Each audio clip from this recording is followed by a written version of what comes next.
Hey guys, in this video, I'm going to show you how to create a presentation in LibreOffice Impress. All right, now first thing that we are going to do is basically just show you a few things here that will definitely be very useful for you. So let's go ahead and right click here and then click new slide, or you can just use the shortcut Control N.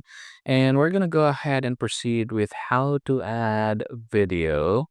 All right, in LibreOffice Impress. All right, so now that's so big, we're gonna go ahead and make it smaller. So just going to highlight that one.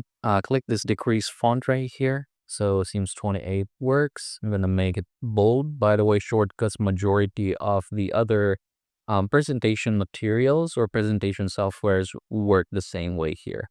Yeah, from here, I'm gonna go ahead and click Insert, Audio or Video, and then we're gonna go ahead and choose the AVI file.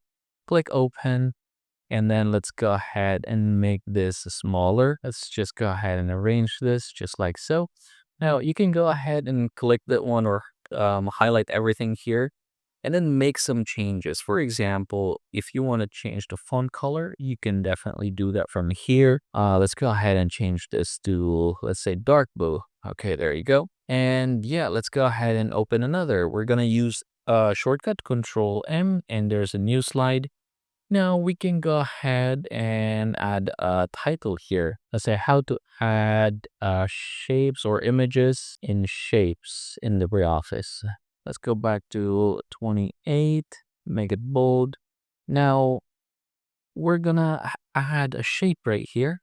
So click shape, basic shapes. Let's go ahead and use parallelogram. All right, put it here. There you go.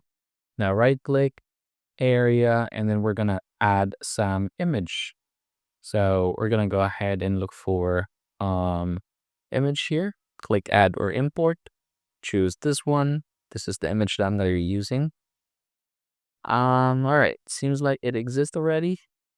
Okay, I've added that earlier, so I'm gonna go ahead and use that one. And then I'm gonna go ahead and click stretched, like okay, and there you go.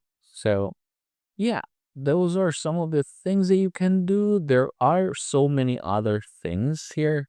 So if you are going to think of an idea that you want to do it in, let's say, a presentation, you can definitely do that here. Once I'm done, I can go ahead and present this. So I can go ahead and click here, slideshow, and then start from first slide, and then next. There you go. Next once again, there you go. And there you go. So yeah, that's how you are going to create a presentation here in LibreOffice Impress.